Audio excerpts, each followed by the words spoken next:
कितना ताकतवर fighter jet है, इसके बारे में आपको बताने की जरूरत नहीं है।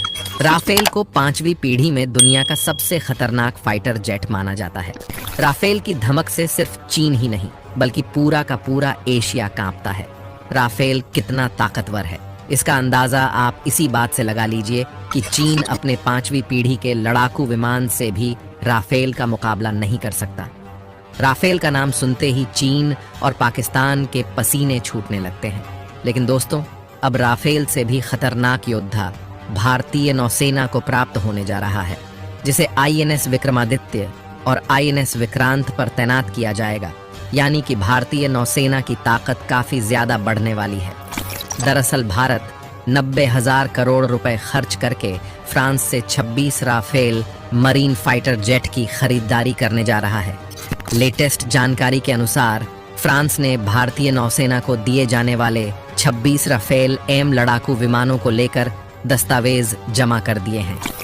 भारत चाहता है कि जल्द से जल्द ये लड़ाकू विमान भारतीय नौसेना को प्राप्त हो जाए। लेकिन अब आपके मन में सवाल चल रहा होगा कि 90,000 करोड़ रुपए खर्च करके भारत राफेल एम लड़ाकू विमानों की खरीदारी कर रहा है, तो इसके आने से भारतीय नौसेना को कितना फायदा होगा? भारतीय नौसेना कितनी मजबूत हो जाएगी? क्या राफेल एम चीनी एयरक्राफ्ट कैरियर पर तैनात लड़ाकू विमानों को टक्कर दे पाएगा? दोस्तों, एशिया में सिर्फ भारत और चीन ही ऐसे देश हैं जिनके पास एयरक्राफ्ट कैरियर मौजूद है। भारत के पास 2 एयरक्राफ्ट कैरियर है, जिनके नाम है INS विक्रमादित्य और INS विक्रांत, जबकि चीन के पास लियोनिन सिडोन और फुजियांग नाम के 3 एयरक्राफ्ट कैरियर मौजूद है। भारत अपने दोनों एयरक्राफ्ट कैरियर पर रूसी MiG-29 के डेक बेस्ड फाइटर जेट को ऑनपरेट करता है, जिनकी टेक्नोलॉजी अब काफी पुरानी हो चुकी है। यही कारण है कि भारत को फ्रांस से राफेल एम फाइटर जेट की खरीदारी करनी पड़ रही है। हालांकि भारत खुद की तकनीक से भी deck based fighter jet TEDBF को डेवलप कर रहा है, लेकिन इनके आने में अभी समय लगेगा। जानकारी के मुताबिक TEDBF का प्रोटोटाइप 2026 तक अपनी पहली उड़ान भरेगा और 2031 तक उत्पादन के लिए तैयार हो जाएगा। हिंदुस्तान एरोनॉटिक्स लिमिटेड द्वारा हर साल 8 TEDBF फाइटर जेट के उत्पादन का लक्ष्य निर्धारित किया गया है। ADA द्वारा तैयार किया जा रहा TEDBF 2 इंजन वाला डेल्टा विंग लड़ाकू विमान होगा, जो कि एक मल्टी मिशन फाइटर जेट के रूप में आसमान में भारत की श्रेष्ठता को स्थापित करेगा। ये थिएटर रक्षा के साथ ही इलेक्ट्रॉनिक युद्ध को अंजाम देने में सक्षम होगा। हालांकि ऐसा होने में अभी 8 सालों का वक्त लगेगा और तब तक Rafale M fighter jet INS Vikrant और INS विक्रमादित्य पर तैनात होकर चीनी नौसेना को मुंहतोड़ जवाब देता रहेगा। अगर बात करें चीन की, तो चीन द्वारा आपने एयरक्राफ्ट कैरियर पर 3 तरह के मल्टी रोल फाइटर जेट तैनात किए गए हैं। पहला है J-10, दूसरा है J-15 और तीसरा है Su-30। लेकिन चीन के तीनों फाइटर जेट ताकत और क्षमता के मामले में राफेल एम के सामने कहीं नहीं टिकते। यही कारण है कि राफेल एम को चीन के खिलाफ गेम चेंजर के रूप में देखा जा रहा है। तो दोस्तों, चलिए चीन के तीनों लड़ाकू विमानों और राफेल एम का साइड बाय साइड कंपैरिजन है। दोस्तों, चीन के J-10 की लंबाई 55.5 फीट, J-15 की लंबाई 73.1 फीट और Su-30 की लंबाई 72 फीट है, जबकि राफेल एम इन तीनों के मुकाबले आकार में काफ़ी छोटा है। राफेल एम की कुल लंबाई सिर्फ 50.1 फीट है। यही कारण है कि राफेल एम की मैनरिंग चीन के तीनों लड़ाकू विमानों की तुलना में काफ़ी आसान है और इन तीनों लड़ाकू विमानों पर काफ़ी बड़ा एडवांटेज प्रदान करती है।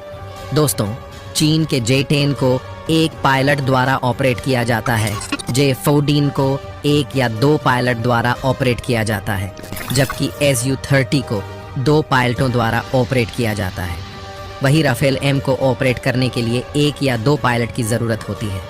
अगर बात करें वज़न की, तो J-10 फाइटर जेट का कुल वज़न 14,000 किलोग्राम, J-15 का कुल वज़न 27,000 किलोग्राम, जबकि Su-30 का कुल वज़न 24,900 किलोग्राम है। वहीं राफेल एम का कुल वज़न सिर्फ 15,000 किलोग्राम है। वज़न में हल्का होने के कारण राफेल एम की हैंडलिंग काफ़ी आसान हो जाती है। ये चीन के J-10 से थोड़ा सा भारी है, लेकिन J-15 और Su-30 से काफी हल्का है। दोस्तों, इंटरनल फ्यूल कैपेसिटी के मामले में राफेल एम चीन के तीनों लड़ाकू विमानों को मात दे देता है। J-10 की इंटरनल फ्यूल कैपेसिटी 8,950 लीटर है। J-15 की इंटरनल फ्यूल कैपेसिटी 9,500 लीटर है, जबकि Su-30 की इंटरनल फ्यूल कैपेसिटी 9,400 लीटर है। वही राफेल एम की इंटरनल फ्यूल कैपेसिटी 11,202 लीटर है। ये बात तो आप भी जानते हैं कि जिस फाइटर जेट की इंटरनल फ्यूल कैपेसिटी जितनी ज्यादा होती है, वो फाइटर जेट उतनी ही देर तक हवा में उड़ान भर सकता है और डॉग फाइट में सबसे अच्छा होता है। यानी कि डॉग फाइट के मामले में राफेल एम चीन के तीनों लड़ाकू विमानों को मात देने में सक्षम है। अगर बात करें स्पीड की, तो J-10 की मैक्सिमम स्पीड 2205 किलोमीटर प्रति घंटा, J-15 की मैक्सिमम स्पीड 2963 किलोमीटर प्रति घंटा, जबकि Su-30 की मैक्सिमम स्पीड 2120 किलोमीटर प्रति घंटा है। वही राफेल एम की मैक्सिमम स्पीड 2205 किलोमीटर प्रति घंटा है। यानी कि स्पीड के मामले में राफेल एम J-15 से तो पीछे है, लेकिन J-10 और Su-30 के बराबर है। जो बात राफेल एम को सबसे ज्यादा ताकतवर और एडवांस बनाती है, वो है इसकी कॉम्बैट रेंज और फेरी रेंज। इन दोनों मामलों में चीन के तीनों फाइटर जेट राफेल एम के मुकाबले में कहीं नहीं टिकते। दोस्तों, हथियारों के लगाने की क्षमता के मामले में चीन के तीनों फाइटर जेट राफेल एम से बुरी तरह हार जाते हैं। चीन के J-10 फाइटर जेट में 11 हार्ड पॉइंट दिए गए हैं, यानी कि इसमें 4 तरह की हवा से हवा में मार करने वाली मिसाइलें, 90 मिलीमीटर के अनगाइडेड रॉकेट्स, 23 मिलीमीटर की गन और 4 तरह के बम लगाए जा सकते हैं। J-15 फाइटर जेट में 12 हार्ड पॉइंट्स दिए गए हैं, यानी कि इसमें 9 तरह के हथियार लगाए जा सकते हैं। 30 मिलीमीटर की एक गन भी लगी हुई है। इसके अलावा इसमें 3 तरह के बम लगाए जा सकते हैं। Su-30 फाइटर जेट में 12 हार्ड पॉइंट्स दिए गए हैं। अगर बात करें राफेल एम की, तो राफेल एम में कुल 14 हार्ड पॉइंट्स दिए गए हैं। इसमें 7 तरह की हवा से सतह पर मार करने वाली मिसाइलें, 3 तरह की हवा से हवा में मार करने वाली मिसाइलें, एक परमाणु मिसाइल या फिर इनका मिश्रण भी लगाया जा सकता है। राफेल एम में 30 मिलीमीटर की एक ऑटो कैनन गन भी लगी हुई है।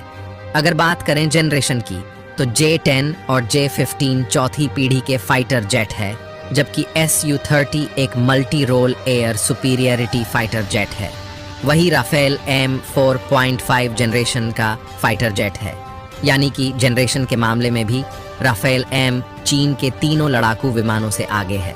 दोस्तों, राफेल एम अगर किसी मामले में चीनी लड़ाकू विमानों से पीछे हो जाता है, तो वो है इनकी अधिकतम ऊंचाई पर उड़ने की क्षमता। चीन का J-10 फाइटर जेट अधिकतम 59,000 फीट की ऊंचाई पर उड़ान भर सकता है। J-15 फाइटर जेट अधिकतम 66,000 फीट की ऊंचाई तक उड़ान भर सकता है, जबकि Su-30 फाइटर जेट अधिकतम 57,000 फीट की ऊंचाई तक उड़ान भर सकता है। वही राफेल एम अधिकतम 52,000 फीट की ऊंचाई तक ही उड़ान भर सकता है। अगर बात करें अदर फीचर्स की, तो राफेल एम के साथ loyal wing man fighter drone को भी इंटीग्रेट किया जा सकता है। सेल्फ डिफेंस सिस्टम के साथ ज्वाइंट जेमिंग रडार से लैस राफेल एम अपने लिए युद्ध के मैदान में एक प्रोटेक्टिव वॉल भी तैयार कर सकता है। यानी कि दुश्मन द्वारा छोड़ी गई कोई भी मिसाइल इसका बाल भी बाका नहीं कर पाएगी। इसमें हवा से हवा में मार करने वाले हैमर जैसी खतरनाक मिसाइल है। हवा से सतह पर मार करने के लिए स्मार्ट हथियार प्रणाली और स्कैल्प जैसी घातक क्रूज मिसाइलें लगाई गई हैं। ये जेट आसानी से अपने टारगेट का पता लगाने, उन्हें ट्रैक करने और उन पर हमला करने में सक्षम है, जिसके लिए इनमें आधुनिक सेंसर और रडार भी लगे हुए हैं।